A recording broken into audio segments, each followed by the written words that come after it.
Alhamdulillahilladzi arsala rasulahu bil huda wa dinil haqq yudhhirahu 'ala dini kullih wa kafaa billahi syahida. Asyhadu an la ilaha illallah wahdahu la syarikalah wa asyhadu anna Muhammadan abduhu wa rasuluh alladzi la nabiyya ba'dah amma ba'd.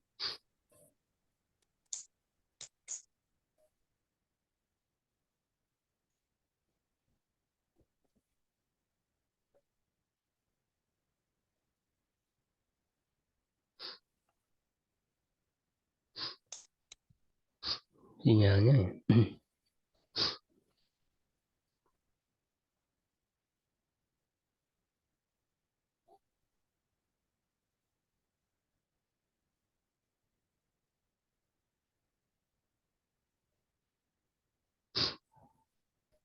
Halo, Pak Anwar. Terputus.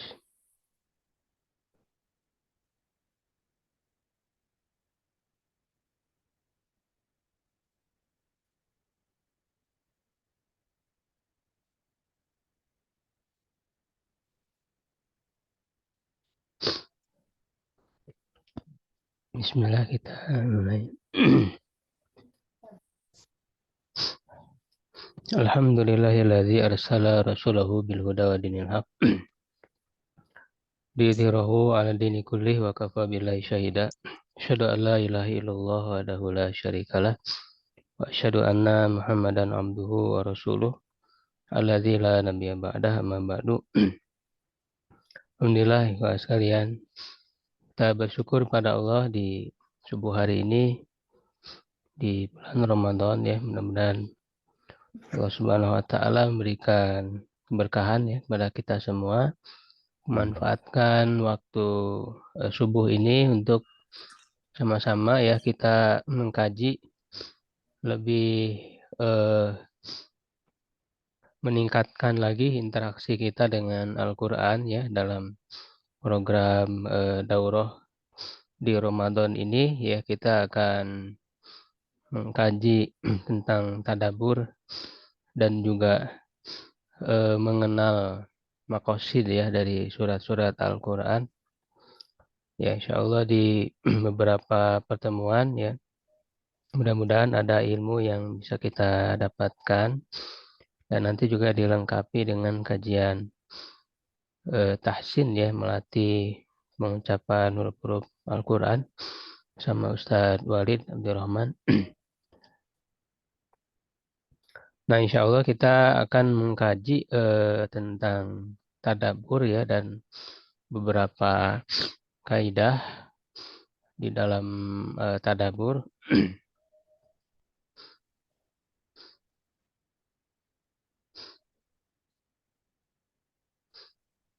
Nah, kita bahas dulu tentang tadabbur ya.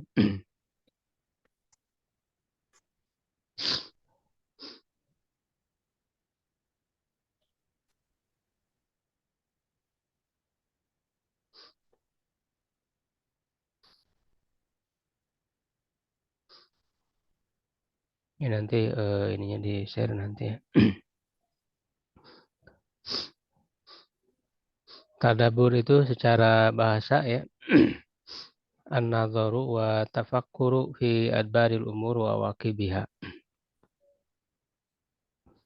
Itu memperhatikan dan memikirkan ya ujung-ujung perkara dan dampak-dampak yang diakibatkannya. Nah, jadi secara bahasa dalam bahasa Arab ya biasa digunakan untuk makna ini ya. Jadi memperhatikan ujung ya adbar karena dari kata dabaro ya yadburu.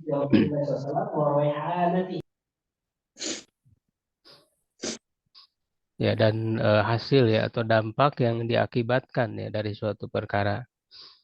Ya, tapi kemudian digunakan untuk makna memperhatikan, mengamati dan memikirkan secara lebih luas ya, sebagaimana disebutkan oleh Al-Alusi ya di dalam kitab tafsirnya Ruhul Ma'ani. Baik itu terhadap hakikat sesuatu ya, bagian-bagiannya, sebab-sebabnya ya dan dampak-dampak yang diakibatkannya. Nah, maka berkaitan dengan Al-Quran, tadabbur Al-Quran, ada beberapa definisi ya dari para ulama. Antaranya yang pertama, Syekh Sa'di ya mendefinisikan tadabbur itu adalah at-ta'ammul fi ma'anihi wa tahdiki al-fikri fihi ya wa fi mabadihi wa awaqibihi wa lawazimi dzalik. Mengamati makna-maknanya, ya menajamkan dan memperdalam ya memikirkannya pada permulaan-permulaannya, akibat-akibatnya dan hal-hal yang melekat lawazim ya, dengannya itu. Ya, kemudian juga Syekh Abdurrahman Hasan ya Habanaka Al-Maidani mendefinisikan tadabbur adalah at-tafakkur syamil, memikirkan secara menyeluruh, ya al-wasil ila awakhir dalalat, yang sampai kepada akhir-akhir ya petunjuk kalimat, al-kalim ya wa maramihil ba'idah, dan tujuan-tujuannya yang jauh. Jadi ketika kita melakukan tadabbur, ya tentu harus menyiapkan ya pikiran yang kuat ya untuk memperhatikan ya secara menyeluruh ya terhadap Al-Quran, ayat-ayat Al-Quran yang kita baca itu ya. Kemudian juga ada definisi dari Sulaiman ya bin Umar As-Sindi. Ya, beliau mendefinisikan dengan lebih lengkap lagi ya, yaitu tafahumu ma'ani al-fadhihi, memahami makna-makna lafadznya, wa tafakkuru fi ma tadullu alaihi ayatuhu, ya dan memikirkan apa yang ditunjuki ya oleh ayat-ayatnya, mutabaqatan au dimnan, baik secara mutabaqah ya atau secara dimnan.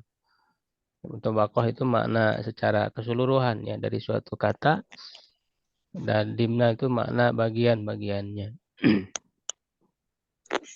Ya, ini sebagaimana dikenal ya bahwa dilalah suatu lafaz, petunjuk makna suatu lafaz itu ya ada yang menunjukkan secara keseluruhannya ya disebut mutabaqah, ada yang menunjukkan kepada bagiannya ya itu disebut tadomun. Ya, dilalah tadomun. Ya, jadi kalau misalnya disebut kata rumah, ya rumah itu menunjukkan keseluruhannya ya, keseluruhan bagian rumah itu namanya mutabaqah. Ya. Tapi kalau misalnya ketika disebut rumah, ya tertuju hanya pada salah satu bagiannya saja. Misalnya ada tukang ya yang memperbaiki rumah. Maksudnya yang diperbaiki misalnya atapnya saja gitu ya. Maka itu namanya tadomun. Ada juga petunjuk makna ya, yang satu lagi itu namanya talazum atau iltizam. Ya, dilalah iltizam. Nah, kalau dilalah iltizam itu bukan termasuk bagiannya ya, tetapi melekat. Ya, ketika disebutkan sesuatu, maka di pikiran kita akan melekat ada sesuatu yang lain. Ya, misalnya ketika disebut atap, ya, maka dalam pikiran kita pasti tidak akan terpisah dengan yang namanya dinding misalnya. Ya, karena tidak mungkin ada atap tanpa dinding. Ya, atau tanpa tiang misalnya begitu.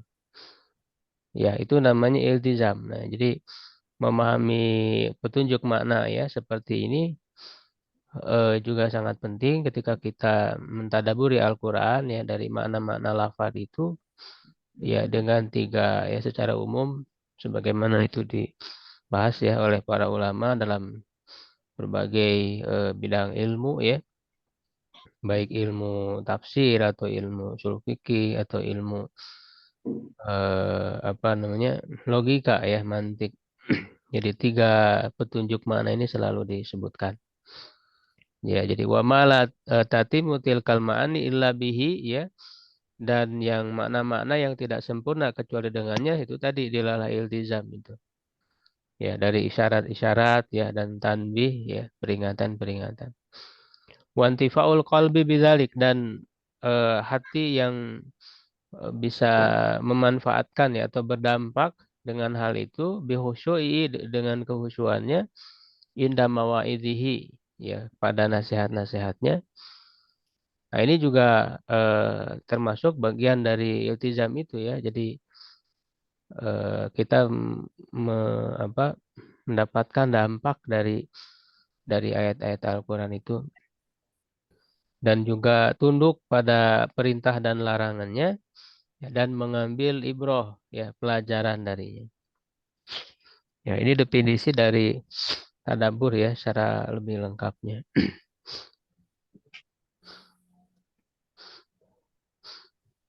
Ya, nah kemudian kewajiban tadabbur. Jadi Allah Subhanahu wa taala menurunkan Al-Qur'an ini tujuannya adalah untuk ditadaburi, ya. Ada beberapa ayat yang menyebutkan tentang tadabbur ya. Yang pertama ya, auzubillahi minasyaitonirrajim, kitabun anzalnahu ilaika mubarakun liyadabbaru ayatihi wa liyatadzakkaru ulul albab. Ini adalah sebuah kitab ya, Al-Qur'an, yang kami turunkan kepadamu yang penuh dengan berkah. Ya, jadi Allah menyebutkan bahwa Al-Quran ini penuh dengan berkah, penuh kebaikan, penuh manfaat, penuh ilmu di dalamnya. Ya, maka untuk meraih keberkahan Al-Quran itu, ya caranya adalah dengan mentadaburinya. Lihat baru ayati. Ya, waliyatadzakkarul albab. Agar orang yang memiliki pikiran, maksudnya pikiran yang mendalam, ya. Makanya ketika kita membaca Al-Quran itu ya harus menyiapkan hati, pikiran kita, ya apa namanya, al-qasam'a ya bahwa syahid ya, disebutkan dalam Al-Quran. Bagaimana kita menangkap makna ya, petunjuk-petunjuk dari ayat Al-Quran itu, ya kita betul-betul menguatkan ya pendengaran kita ya, penglihatan dan akal kita untuk memahaminya. Ya, afalam yadabbarul qaul. Apakah mereka tidak mentadaburi perkataan kami? Ya, am ja'ahum malam ya'ti abahumul awalin.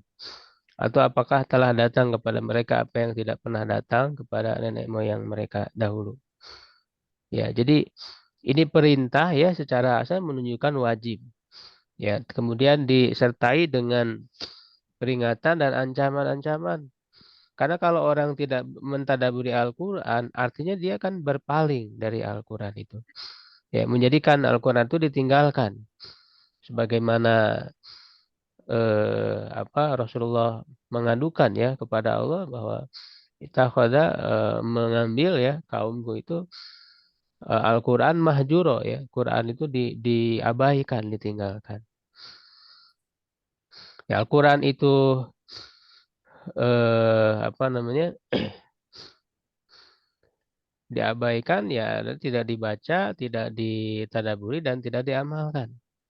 Seperti yang dikatakan oleh Syekhul Islam Ibnu Taimiyah, di orang yang apa namanya, tidak membaca ya, maka dia mengabaikan Al-Quran, meninggalkan Al-Quran. Orang yang membaca tapi tidak mentadaburi, ya dia juga sama mengabaikan Al-Quran.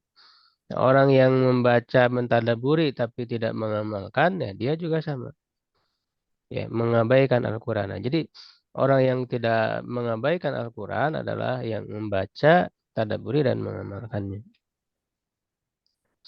Ya, kemudian afala yatadabbarun al-Qur'an walau kana min indi ghairillah lawajadu fihi ikhtilafan katsiran. Mengapa ya mereka tidak mentadabburi Al-Qur'an? Kalau Al-Quran itu dari selain Allah, ya maka mereka akan mendapatkan pertentangan yang banyak.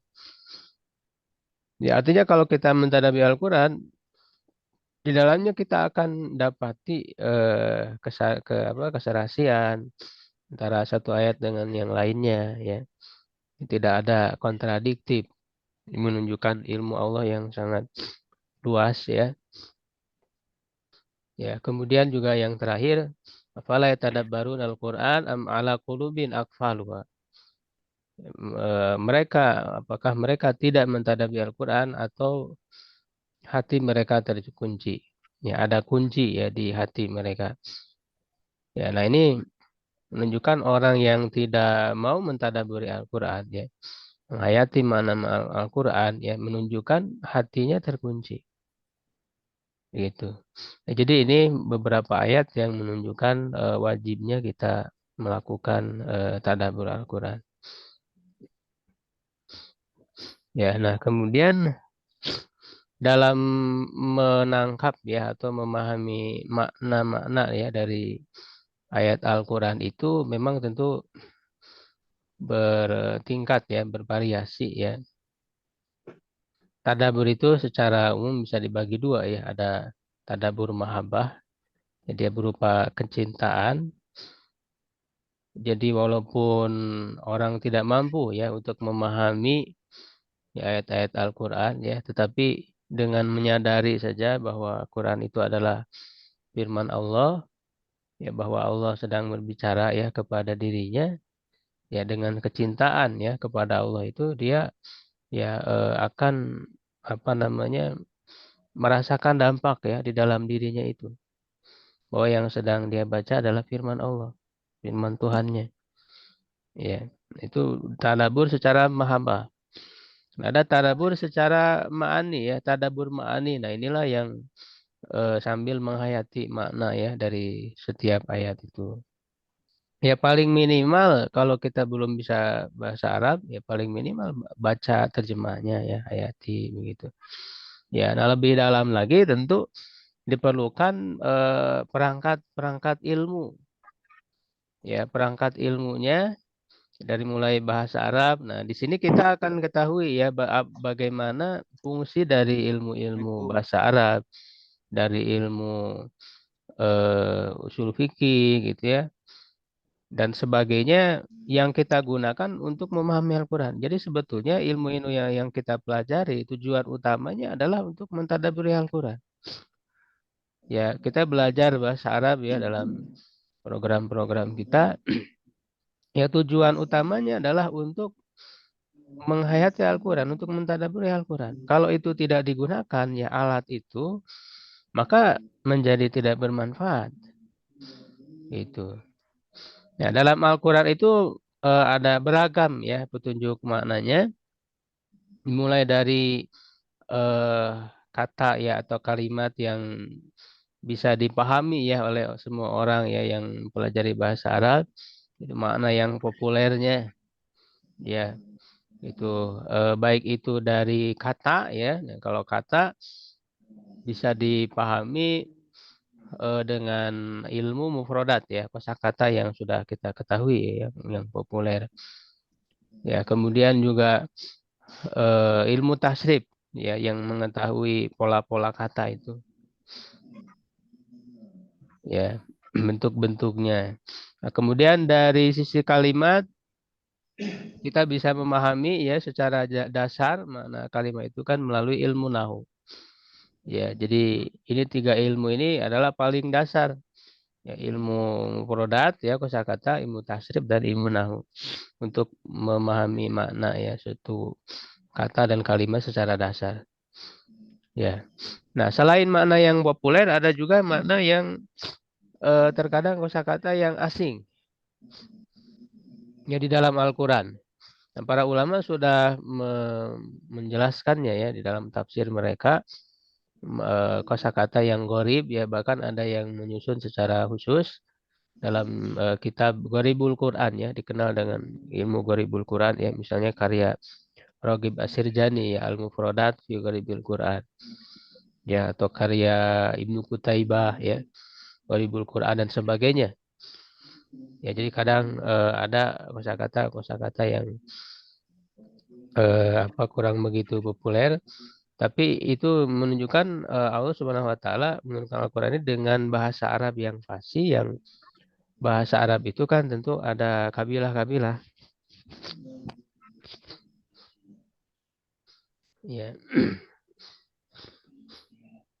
Jadi bahasa Arab itu sendiri adalah bahasa yang paling bisa mengungkapkan ya maksud ya karena sangat bervariasi ya.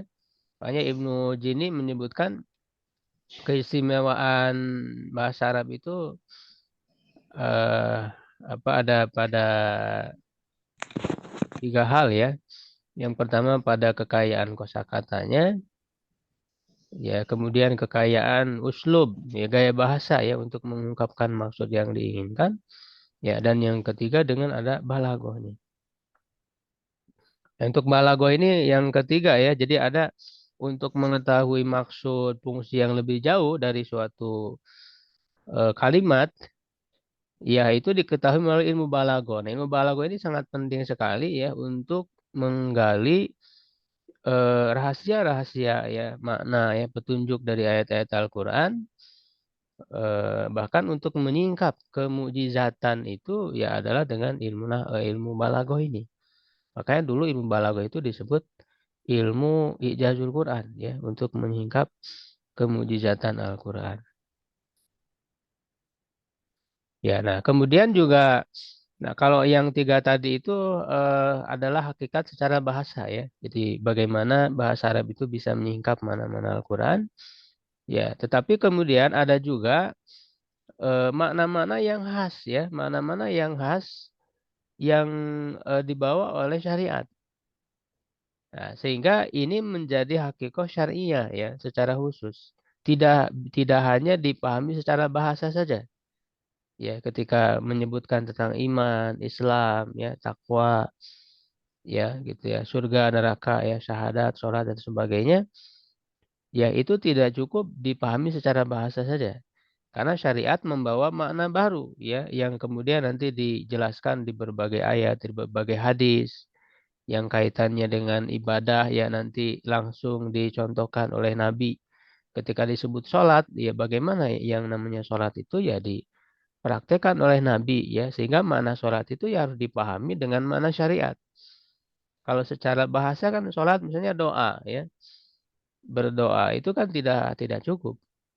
Tapi lihat penjelasan dari syariatnya seperti apa. Nah ini juga untuk memahami Al-Quran memperhatikan makna secara syariat ya. Kemudian yang kelima ya ada yang bermuatan hukum ya kaitannya dengan amalan manusia ya. Bagaimana secara jelasnya ya di dalam mengamalkannya itu. Nah, kalau ini tidak sembarangan ya. Tidak tidak semua orang bisa tadi ya walaupun orang misalnya sudah mempelajari bahasa Arab tadi ya. Nah, itu belum bisa ke tingkatan bisa menyimpulkan hukum. Apakah halal, haram, wajib ya, sunnah, makruh ya. Atau halal itu juga mubah ya sama dengan mubah.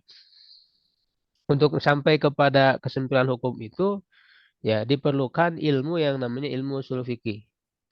Nah, ilmu ushul fikih ini digunakan ya oleh para ulama ahli fikih untuk menyimpulkan hukum ya baik dari Al-Quran ataupun dari hadis. Nah, ini tidak boleh sembarangan ya orang menyimpulkan hukum sendiri gitu ya dari Quran itu tidak boleh sembarangan. Jadi orang kita mentadaburi pun harus tahu kadar apa namanya keilmuan kita dalam memahami mana-mana ayat. Karena kaitannya dengan hukum ini kan tidak bisa secara parsial ya. Memahami ayat ya. Misalnya membaca ayat idza laqitumul ladzina kafaru ya dorbar riqab misalnya. Apabila kamu bertemu orang kafir maka penggal lehernya. Ini kan tidak bisa dipahami secara parsial seperti itu ya lalu diterapkan ya. Jadi dalam kaitannya dengan hukum ini ya harus betul ya kita belajar kepada para ulama yang banyak menguasai ya bagaimana apa namanya hasil istinbat ya mereka. Nah yang keenam ya ada juga faidah-faidah lain yang tidak disebutkan secara jelas ya atau ghair sharih. Ya nah ini cakupannya sangat luas tidak hanya kaitannya dengan hukum saja ya. Nah, disinilah apa ayat-ayat Quran itu memberikan isyarat-isyarat ya seperti dilalah iltizam tadi ya seperti yang saya sebutkan. Nanti ada isyarat-isyarat ilmiah ya maka disinilah di antara para ulama memperdalam ya. Makanya tafsir itu kan sangat beragam sekali coraknya. Ya, ada yang melihat isyarat-isyarat ilmiah ya, lalu nanti kemudian dibuktikan dengan penelitian ilmiah. Nah, itu kan sudah ribuan ayat Quran yang kebenarannya telah dibuktikan ya melalui sains ya, melalui penelitian ilmiah. Isyarat-isyarat tentang alam semesta misalnya, tentang ciptaan manusia dan sebagainya. Ya, nah itu eh, 6 ya, sebenarnya sudah pernah saya share ya di tulisan. Nah, ini penting sekali juga untuk kita bisa mentadaburi Al-Quran. Ya, nah kemudian dampak ya ketika orang mentadaburi Al-Quran, itu ada kesan ya di dalam dirinya. Nah, indikasinya ya sebagaimana disebutkan di berbagai ayat ya dan hadis, yaitu misalnya menangis ya ketika bertemu dengan ayat yang paling berkesan. Tentu ini tidak dibuat-buat ya, apalagi di dalam sholat itu tidak boleh kita apa membuat-buat menangis begitu. Dia harus secara alami saja begitu. Ketika bertemu dengan ayat berkesan ini sudah banyak dicontohkan ya oleh Rasulullah, oleh para sahabat. Ketika Rasul meminta untuk dibacakan Quran ya, sampai pada ayat tertentu kan beliau menangis ya, mencurahkan air mata. Nah, sampai mengulang-ulanginya ya ketika sampai pada ayat yang sangat berkesan begitu ya. Ya, itu diulang-ulangi dalam sholat itu. Ini juga sudah dipraktekkan ya. Misalnya kalau tidak salah oleh Aisyah ya, ketika beliau membaca Faiza Nukiro Nakur gitu ya, di sholat di malam hari itu beliau ulang-ulang ayat itu sampai menjelang subuh. Ya, lo berhenti pada ayat yang berisi kenikmatan surga ya untuk memohon. Ini dibolehkan ketika kita berhenti pada ayat berbicara tentang surga, kita berhenti sejenak untuk memohon mendapat kenikmatan. Ya, yang artinya kalau kita tidak paham apa yang kita baca, ya tentu kan tidak bisa seperti ini. Jadi kita harus memahami yang kita baca itu. Lalu pada ayat yang berisi siksaan, ya boleh kita berhenti untuk berlindung darinya. Bersujud pada ayat sajadah, ya dengan rasa penuh pengagungan. Ya, ada makanya ada kan ayat-ayat sajadah. Ya, hati yang bergetar, ya kulit yang merinding ini sebagaimana disebutkan dalam ayat yang terakhir tidak saya bacakan semua ya secara ringkas saja karena nanti ke kaidah-kaidahnya lebih ini itu di surat Az-Zumar itu ya jadi taksairu minhul juludul ladzina yakhshawna rabbahum ya jadi orang yang betul melakukan tadabbur terhadap Al-Qur'an itu sampai merinding ya kulitnya itu merinding ya kemudian setelah merinding merasa takut ya kepada Allah maka diikuti dengan ketentraman setelahnya itu. Summa talinu juluduhum. Ya, jadi diikuti dengan ketentraman, ya, ketenangan, ya pada kulit dan juga pada hati mereka, ya wa qulubuhum ila dzikrillah. Ya, atau juga di surat Al-Anfal kan, idza dzukirallah wajilat qulubuhum. Ya, itu ketika disebutkan ya nama Allah, maka bergetar hati mereka itu. Ya, jadi untuk mengetahui apakah kita itu mentadabburi Al-Quran atau tidak, ketika membacanya lihat saja dampaknya. Ada dampak nggak di dalam diri kita? Ya, ada merasa bergetar tidak ya, merasa merinding kita tidak ketika kita membaca Al-Quran itu. Nah, itu indikasi yang bisa kita ketahui ya. Lalu bertambah kehusuan. Ya, lalu muncul ketentraman dan kegembiraan. Wahum yastabshirun. Ini semuanya ada di ayat-ayat yang saya sebutkan ini. Ya, lalu bertambah keimanan ya. Itu zadadhum imanan. Nah, itu indikasi yang bisa kita ketahui ya dari tadabbur Al-Quran. Nanti insya Allah saya share ya materi ini.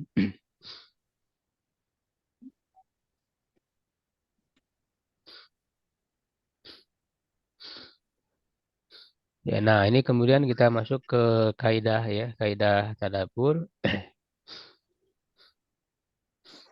Inti ya, jadi inti yang kita bahas itu sebenarnya di sini sebelum nanti mengkaji maksud-maksud dari setiap surat-surat ya di dalam Al-Quran. Karena kaitannya sangat erat sekali dengan tadabbur itu. Mengetahui maksud utama dari setiap surat.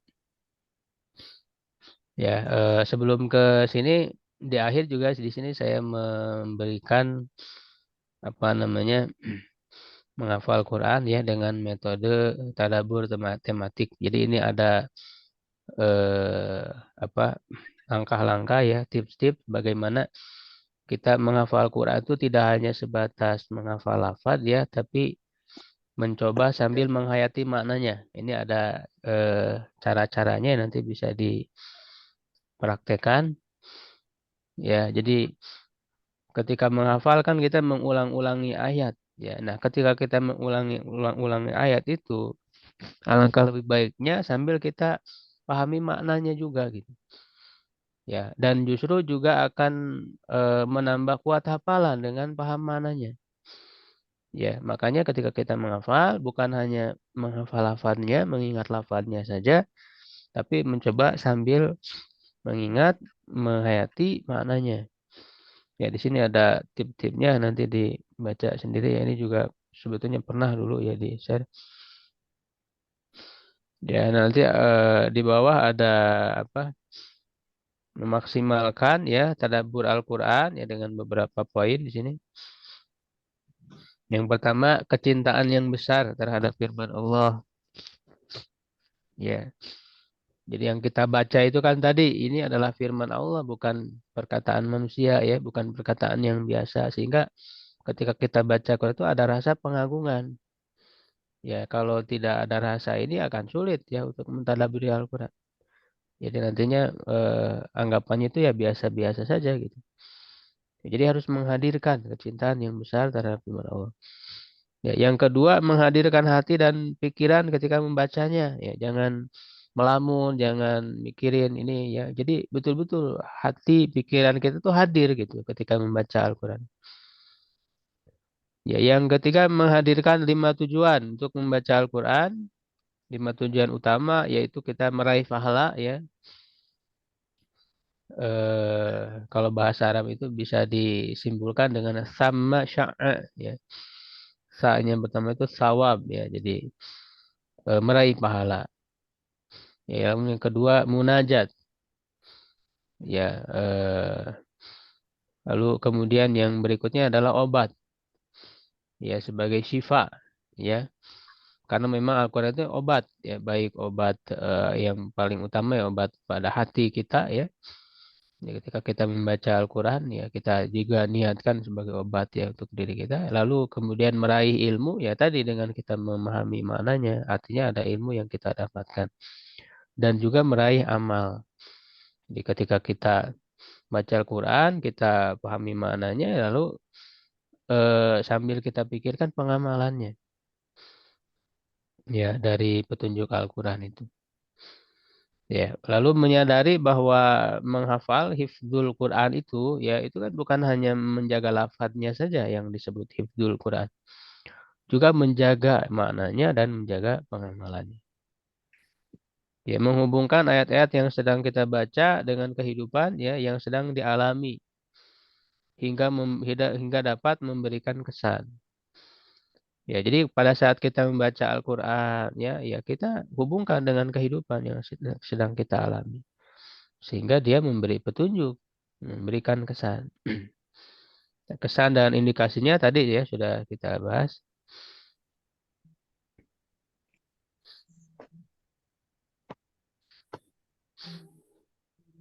Nah, agar lebih berkesan, ya hendaklah membaca Al-Quran tersebut dilakukan di dalam sholat.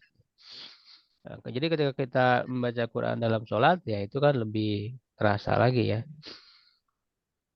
Karena saat sholat adalah saat yang paling dekat ya dengan Allah Subhanahu Wa Taala. Ya kita bisa eh, disebutnya qiyam ya, qiyam bil Quran ya. Jadi kita gunakan hafalan-hafalan Quran itu untuk sholat ya khususnya sholat yang kita lakukan secara sendiri ya. untuk lebih lama ya. Jadi kalau sholat sendiri kan lebih leluasa ya, kita mau baca panjang sekalipun. Sholat malam dan sebagainya. Ya, kayak tarawih misalnya itu kan boleh berjamaah ya, boleh sendiri ya. Gimana melihat kemaslahatannya. Lalu pada malam hari ya, sebagaimana di surat Al-Muzammil ya, karena malam hari itu inna nasyi'atal laili wa asyaddu au aqwamu qila ya, lebih berkesan bacaan di malam hari. Ya, dijaharkan ya. Tentu kalau dalam sholat ya, pada sholat yang jahar ya, selama tidak mengganggu dan juga tidak apa namanya, dikhawatirkan ria ya, dijaharkan, dibaca secara hafalan dan secara tartil. Jadi berusaha menghadirkan petunjuk ayat yang berkaitan dengan berbagai situasi yang kita alami. Jadi ketika tidak membaca Al-Quran ya, melihat peristiwa-peristiwa ya, coba diingat gitu kan, mengingat ayat-ayat yang sudah kita hafal gitu ya, kita terapkan ya di dalam kehidupan itu. Ya, dan berikutnya tentang kaidah tadabbur, sebetulnya sangat banyak yang disebutkan oleh Syekh Abdurrahman ya Hasan Haban Nakah Al-Maidani ya, dalam kitab beliau Qawaid Tadabbur Amsal di Kitabillah Ta'ala ya, ada sekitar 20-an lebih, tapi saya ringkas. Ada beberapa poin yang sebetulnya sama ya, itu digabungkan saja. Di sini saya menuliskan ada baru 10 ya, saya kira mungkin cukup ya 10 ini juga. Ya, yang pertama ini kaidah-kaidahnya ya di dalam mentadabburi Al-Quran. Nanti kalau yang bisa bahasa Arabnya ya bisa dilihat kitabnya. Nanti saya share. Tapi bahasanya agak agak cukup berat ya. Makanya saya intisarikan saja intinya. Yang pertama adalah mengikat setiap kalimat dalam Al-Quran ya dengan maksud dan tema surat. Ya, ini kaidah yang pertama. Ya. Ya, atau dalam bahasa Arabnya irtibatul jumlah ya Al-Qur'aniyah bi maudu'is surah. Ya, jadi mengikat kalimat ya dalam Al-Qur'an ya dengan maksud dan tema surat. Nah, jadi surat-surat dalam Al-Qur'an itu ya punya tema utama ya, punya maksud yang utama. Nah, inilah nanti yang akan kita perdalam dalam pembahasan kita ya, mengenal makosid surat. Ya. Jadi eh, makanya ini sangat penting bagi orang yang mau mentadabburi Al-Quran. Ya, dia tahu maksud utama dari setiap surat dulu gitu. Jadi sebelum kita mengkaji satu persatu ya tafsir dari ayat gitu ya, kita memahami secara keseluruhan dulu ayat ini pembahasannya itu intinya membahas apa begitu. Ya, nah para ulama sudah menyebutkan ya masing-masing surat Quran itu ya punya maksud yang utamanya. Ya, maksud yang besarnya. Ya, nah dengan mengetahui maksud dan tema yang utama dalam satu surat, ketika kita membaca ayat per ayat itu, ya itu ada kaitannya dengan tema besarnya itu. Ya, dengan tema besarnya itu. Nah, kalau dari para ulama eh, dulu itu misalnya eh, yang cukup konsen yaitu diantaranya Al-Biqai ya, misalnya Al-Biqai juga beliau menulis cukup memperdalam tentang makosid ya dari surat-surat ya, lalu juga di tafsir-tafsir ya, misalnya yang agak kontemporer ya Syekh Muhammad Thahir bin Asyur ya, itu juga dalam tafsirnya di awal selalu menyebutkan maksud ya, tema besar dari surat itu yang beliau berikan nama sebagai agron ya, tujuan-tujuan dari surat. Ya, lalu juga misalnya apa Said Qutb rahimahullah ya dalam kitab Fidhilalil Quran juga memperdalam dari sisi ini. Ya, dari sisi maqasid surat. Ya, jadi beliau membahas ya inti yang dibahas dalam surat ini apa gitu. Ya, lalu nanti di bawah maqasid maksud utama dari satu surat ya ada maudu ya ada tema-tema ya gitu ya. Karena dari ayat sekian sampai ayat sekian ya ini temanya apa gitu ya. Ya, tema ada kesatuan tema ya. Tapi di dalam tema itu juga kan ada durus gitu, ada pelajaran-pelajaran. Ya, tapi ketika kita membaca ayat per ayat, ya kalimat per kalimat, ya supaya nanti kita lebih memahami secara utuh, secara menyeluruh, maka kita harus mengaitkan dengan maksud utama dari surat itu.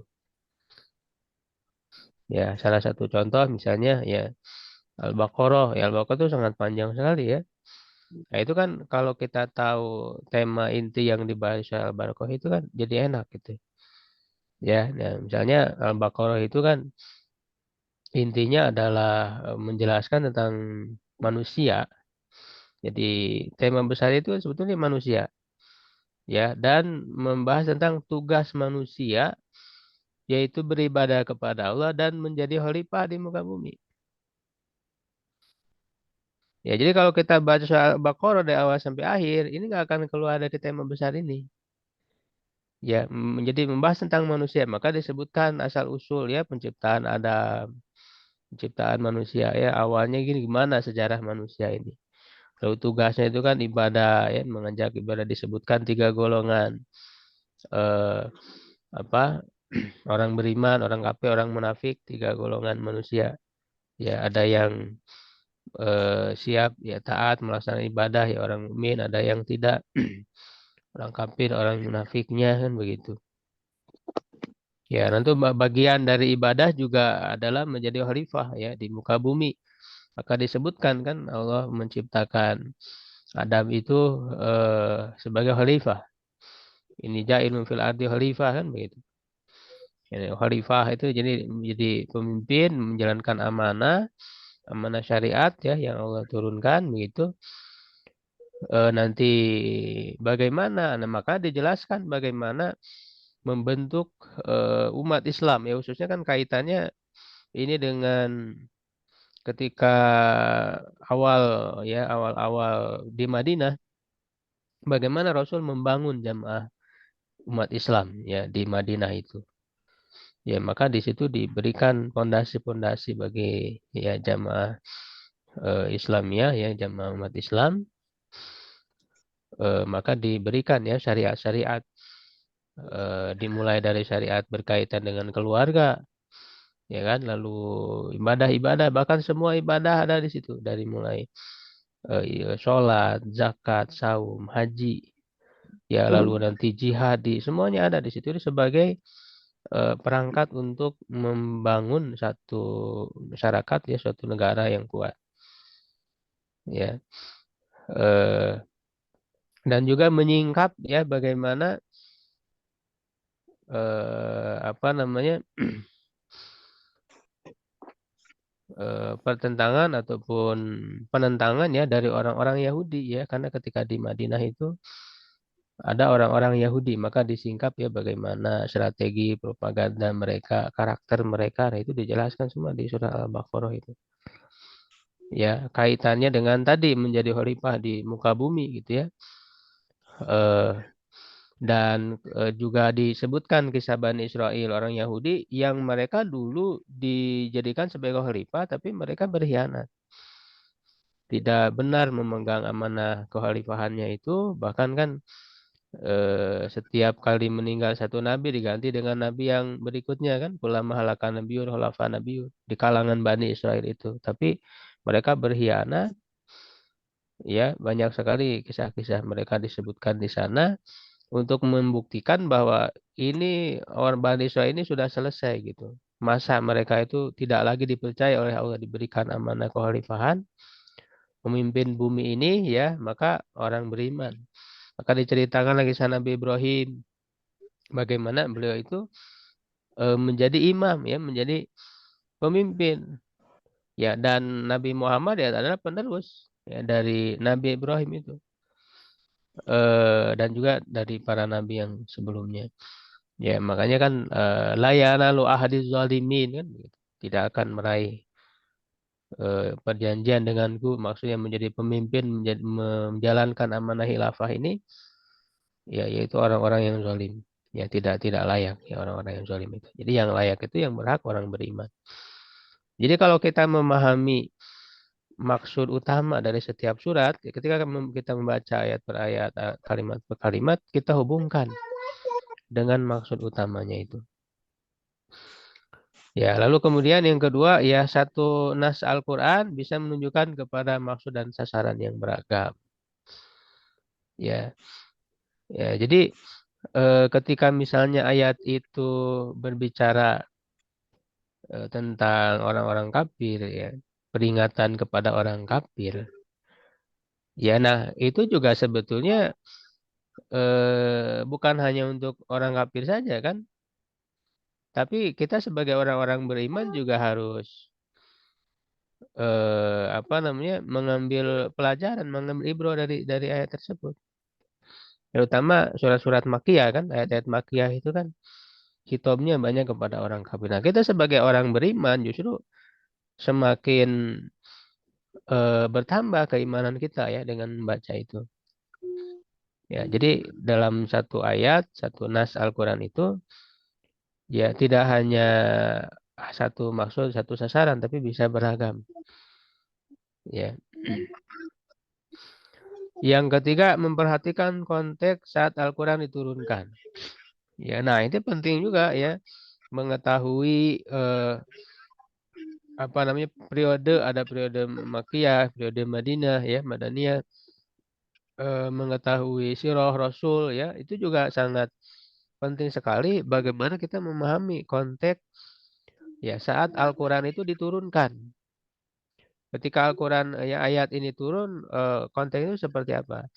Sehingga kita tahu ayat ini memberikan petunjuk apa. Ya, lalu memberikan solusi atas permasalahan yang seperti apa begitu.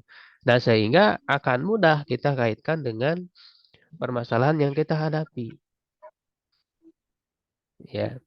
Nah, jadi memahami sirah Nabi gitu ya. Termasuk juga di sini kaitannya pada ayat-ayat yang ada asbabun nuzul ya. Jadi ada ayat yang ada asbabun nuzul, mengetahui asbabun nuzulnya sangat penting sekali. Ya, untuk memahami ya. Kemudian juga secara umum kan tadi Makkiyah Madaniyah punya kekhasan yang berbeda kan. Ayat-ayat Makkiyah yang lebih fokus kepada penanaman iman ya, fondasi akidah. Ya, makanya eh apa namanya?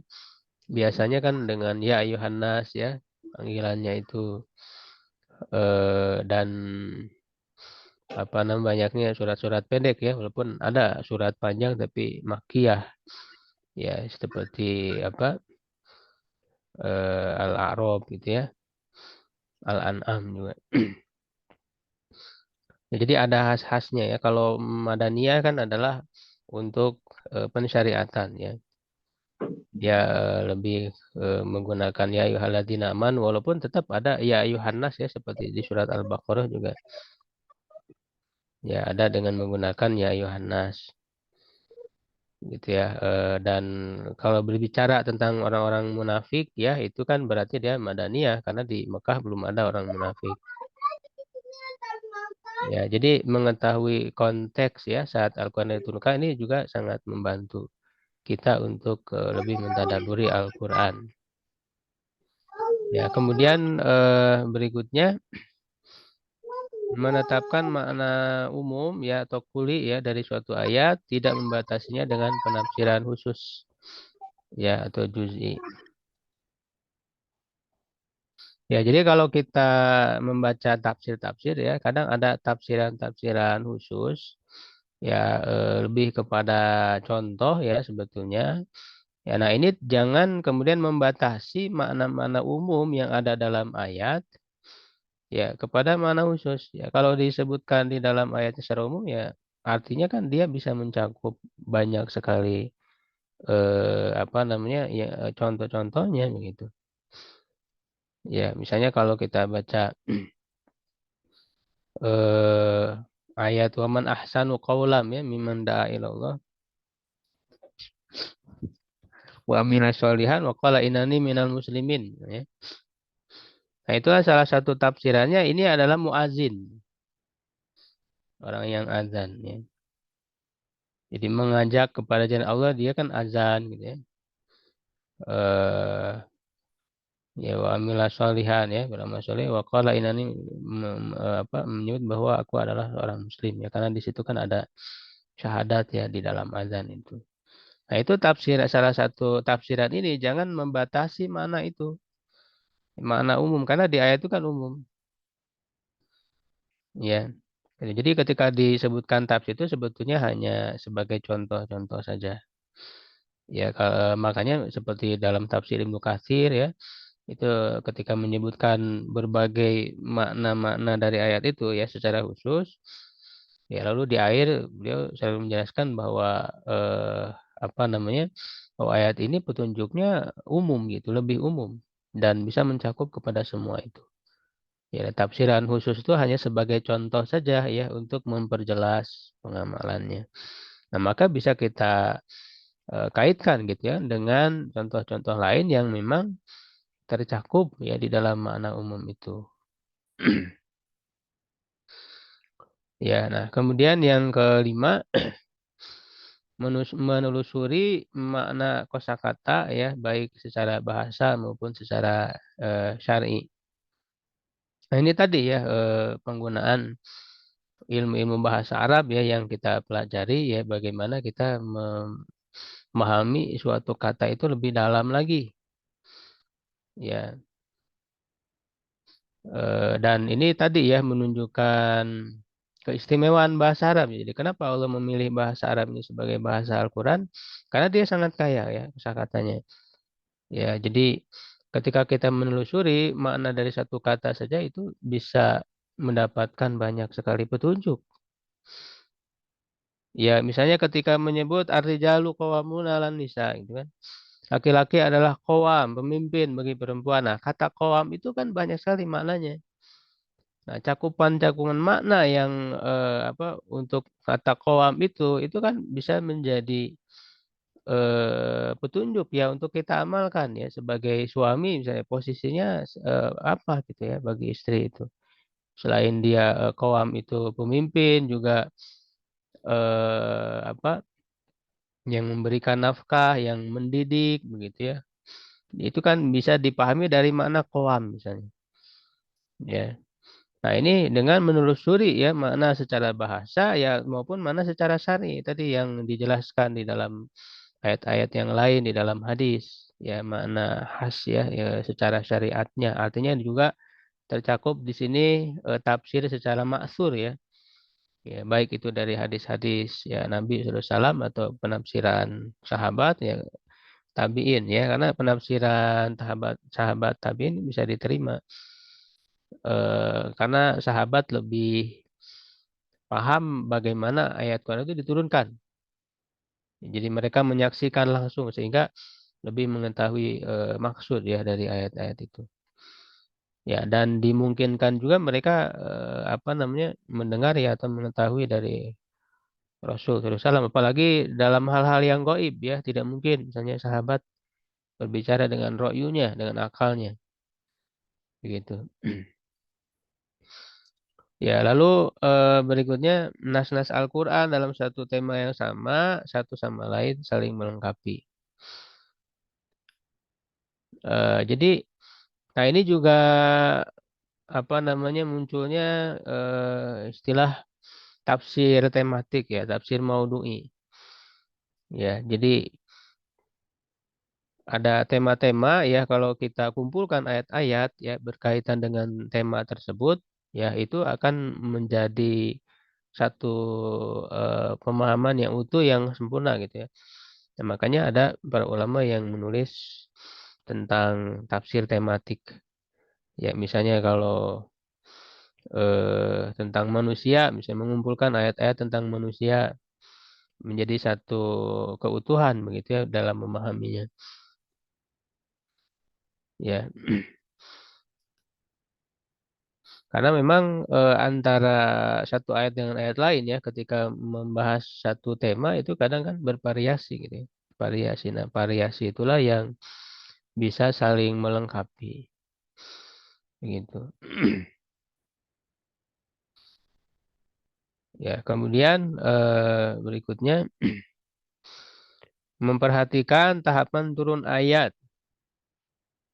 Oh, sebelum ke situ yang nomor 7 ya.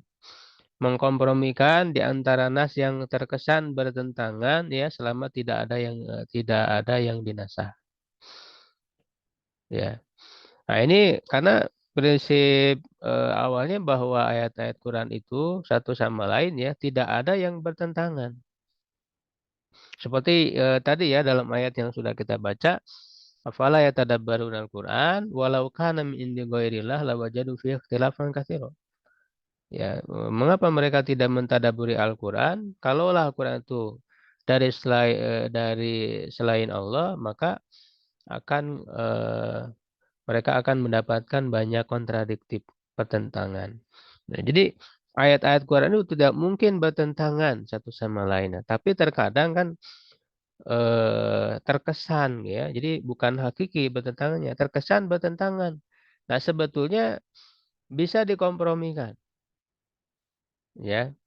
Dikompromikan. Misalnya ya salah satu contoh ketika menyebutkan tentang hari kiamat ya itu kan ada ayat menyebut hada yaumul la yang tikun.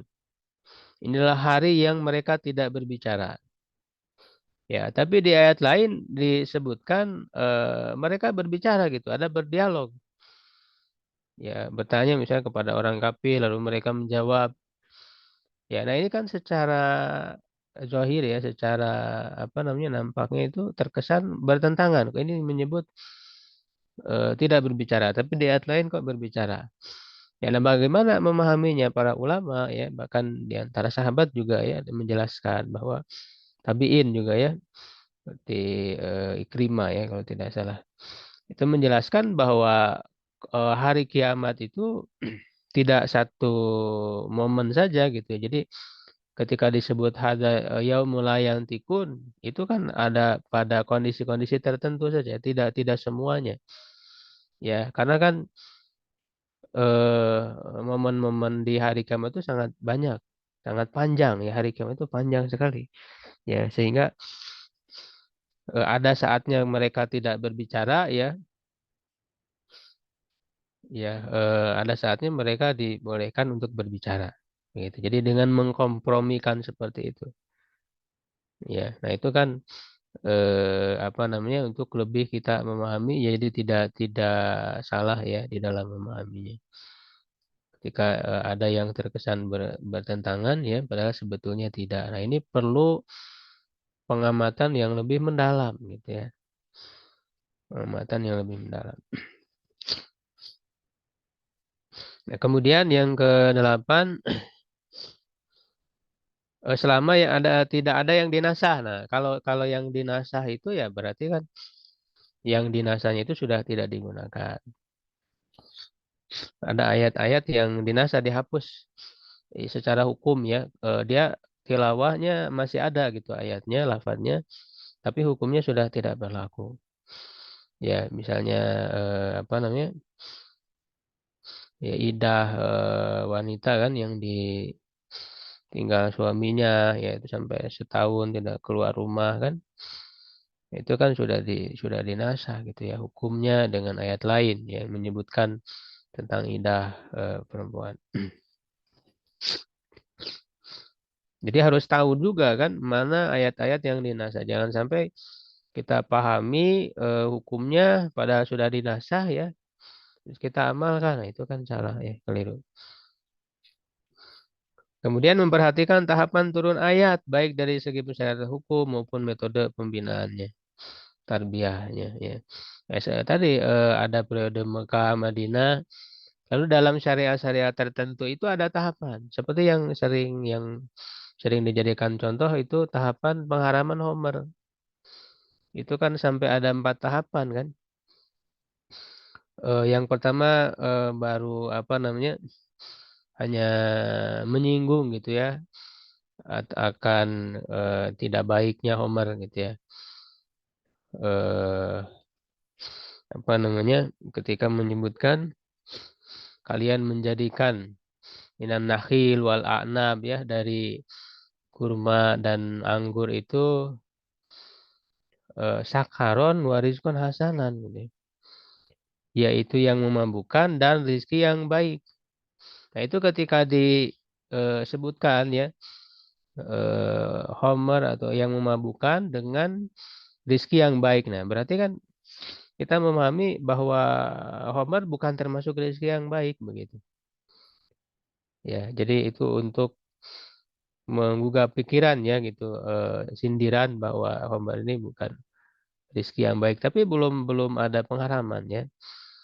Lalu kemudian kan yang berikutnya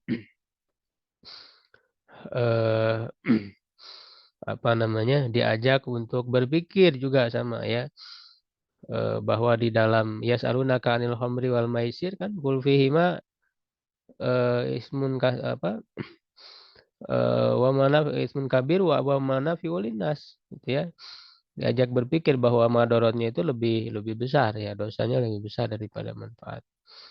Lalu kemudian diharamkan di sebagian waktu yaitu ketika mendekati sholat. La taqrabus sholat wa antum sukaro dan begitu. Nah, baru yang terakhir pengharaman total surat Al-Maidah ya innamal khamru wal maisir wal ansab wal azlam rijsum min amali syaiton fajtanibu. Ya, jadi kita juga harus mengetahui ya tahapan turunnya ayat syariatan. Jangan sampai yang tahapan awal itu malah dipahami ya lalu diamalkan gitu. Misalnya tadi jangan kamu mendekati mendekati sholat dalam keadaan mabuk. Berarti kalau tidak mendekati sholat boleh mabuk. Nah, itu jangan parsial kan memahami ayat itu. Ya, nah maka ini penting dalam memahami tahapan turun ayat ya. Termasuk juga Al-Quran itu juga sendiri adalah kitab hidayah, petunjuk dan kitab pendidikan. Bagaimana mendidik manusia ya Al-Quran itu. Nah, maka tadi ada periode Mekah, ada periode Madinah ya. Tahapannya bagaimana ya kaitannya juga misalnya dengan jihad ya ketika di Mekah kan belum diperintahkan untuk berjihad melawan kezaliman ya disuruh untuk tahan dulu ya kufu aidiakum gitu ya tahan dulu ya jangan jangan melawan karena belum punya kekuatan baru nanti ketika hijrah ke Madinah ya sudah ada perintah untuk melakukan perlawanan ya melakukan jihad ya jadi sangat penting ya memahami tahapan turun ayat. Ya, makanya Al-Quran itu kan ada susunan mushaf, ya ada susunan turun, itu berbeda. Ya, jadi kita harus mengkaji ya tahapan. Ya. Makanya paling tidak kan suka ada keterangan ya surat ini Makkiyah atau Madaniyah begitu. Mengenal tahapan-tahapannya. Ya, kemudian yang ke-9 memperhatikan kata-kata yang dibuang ya untuk tujuan meringkas. Atau dalam ilmu ushul fikih ini disebut dilalah iktido. Ya, dilalah iktido. Ya, tujuannya meringkas. Jadi maksudnya dia tidak disebutkan, ya secara akal juga pasti akan memahami gitu. Bahwa ada kata yang dibuang. Ya, misalnya yang paling sering ya di saat sekarang mungkin kita ayat-ayat saum ya. Eh, Ketika menyebutkan misalnya Allah Subhanahu wa taala "Waman kana minkum maridun aw ala safarin faidatun min ayamin ukhor" kan. Ya, siap apa? Waman kana minkum maridun siapa yang sakit ya atau safar ya faidatun maka beberapa hari mengganti ya, maksudnya kodok mengganti mengkodok beberapa hari yang lain. Nah, itu kan ada kata yang dibuang sebetulnya. Apa kata yang dibuangnya? Fa'ab toro gitu kan. Faman kana minkum maridun aw ala safarin fa'ab toro gitu kan faidatu min ayyamin ukhar. Jadi siapa yang sakit, safar, lalu dia berbuka, maka dia harus mengkodoknya di hari yang lain. Nah, kalau kalau yang sakit safar dia tetap saum, tidak buka, ya kan tidak harus mengkodok begitu. Ya, jadi dalam ayat-ayat Quran juga ada kata-kata yang dibuang, tujuannya untuk meringkas. Ya, nah pemahaman terhadap itu tidak akan utuh tanpa kata yang dibuang itu. Itu namanya dalil dilala iqtido dalam ilmu usul fikih. Ya, dilala iqtido. Jadi eh apa namanya di benarnya ya itu kata apa namanya pemahaman dari makna lafaz itu tanpa kata yang dibuang itu. Itu dalil iqtido ya. Kemudian berikutnya yang terakhir ya ini yang ke-10. Sebenarnya sangat banyak tapi saya ringkaskan ya segini. Mudah-mudahan menjadi bekal ya. Memperhatikan ragam pengungkapan kalimat. Ya, nah ini juga orang yang mentadaburi ya lebih memperhatikan ya secara lebih mendalam. Kadang-kadang kan ada ayat-ayat mirip yang mirip tapi ada perbedaan redaksi gitu. Ya, nah itu kan sebetulnya dalam Al-Quran bukan bukan pengulangan yang sama, tapi ada tujuan yang berbeda. Ada maksud, ada faidah yang berbeda. Ya, pada gaya pengungkapannya itu. Misalnya di dalam surah Al-Kahfi ya, ketika menyebut misalnya eh, kepada Nabi Musa itu kan inilah ya kata Nabi Khidir malam tastati alaihi sobro ya. Ya, ada kata tastati lalu kemudian di akhirnya berkurang tidak tastati tapi tasti. Ada pengurangan huruf misalnya. Nah, ternyata kan pengurangan huruf itu jadi maknanya jadi berkurang. Jadi setelah dijelaskan ya oleh Nabi Khidir itu maka baru paham ya Nabi Musa itu dan apa namanya ketidakmampuan untuk sabarnya itu berkurang. Jadi beliau kemudian dengan mengetahui penjelasannya itu ya bisa bersabar kan gitu. Sehingga hurufnya pun berkurang misalnya malam tasti alaihi sobro ya kan. eh Kemudian juga misalnya tentang larangan membunuh anak ya. Tulu auladakum ya ada dengan min imlak, ada dengan khasyata imlak. Ya, kalau yang khasyata imlak itu kan mendahulukan nahnu narzukuhum wa iyyakum. Ya, kalau yang min imlak itu nahnu narzukukum wa iyyahum dibalik itu kan. Si katanya itu.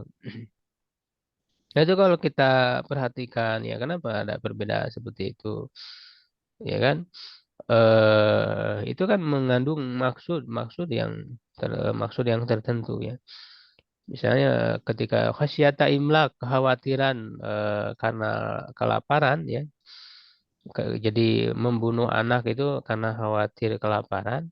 Nah, kalau khosyah itu kan maknanya jadi akan datang gitu. Kalau sekarang tidak, tapi ada kekhawatiran nanti. Nah, kekhawatirannya itu nanti, maka Allah tegaskan mendahulukan kami yang memberi rizki mereka, memberi rizki anak-anak itu, dan juga memberi rizki kalian. Karena yang mereka khawatirkan di masa yang akan datang ya tidak apa namanya takut kelaparan bagi anak-anaknya ya kami kata Allah yang memberi rizki kepada anak-anakmu itu. Ya, tapi di ayat lain min imlak. Ya, karena takut kelaparan ya, itu pada saat sekarang sudah mengalaminya. Jadi orang-orang ini sudah mengalami kesulitan ya untuk kita aja sulit ya biaya hidup ini apalagi untuk anak-anak begitu. Ya, nah maka Allah dahulukan nahnu narzuqukum, kami yang memberi rezeki kepada kalian, wa iyahum dan juga kepada mereka. Nah, jadi ada redaksi ya yang berbeda seperti itu ya punya tujuan, maksud-maksud ya, faedah-faedah yang sangat mendalam ya. Kemudian juga pemilihan-pemilihan kata ya. Itu kalau digali rahasia itu sangat luar biasa ya, membantu kita lebih memahami ya mentadabburi Al-Qur'an. Ya, baik ikhwah sekalian ya, mungkin untuk pertemuan sekarang dicukupkan ya, itu baru mengkaji tentang kaidah ya dalam mentadabburi Al-Qur'an ya. Eh, Juga tadi sedikit isyarat tentang maksud ya. Nah, ini akan kita perdalam lagi di pertemuan-pertemuan berikutnya mengenal maksud setiap surat. Jadi saya akan bahas setiap surat. Ya, mudah-mudahan kalau bisa sampai khotam semua surat ya, 114 surat, kita jadi kegambar ya surat ini membahas apa, surat ini membahas apa gitu intinya. Jika kita membaca itu tahu maksud-maksud utamanya begitu ya. Mudah-mudahan Allah memberikan kekuatan ya kepada kita semua untuk dapat ilmu yang bermanfaat dan bisa mengamalkannya. Amin ya rabbal alamin. Wallahu a'lam bishawab.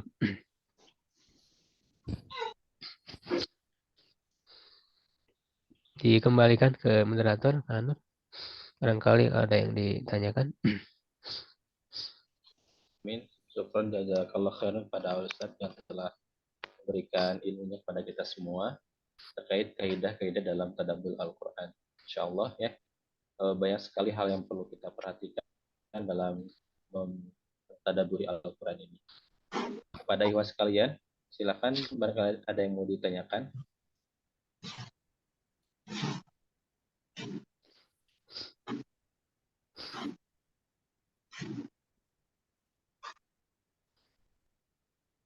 Sekali lagi, pada ikhwan sekalian, silakan. Barangkali ada yang mau ditanyakan atau mau dikonfirmasi pada Ustaz.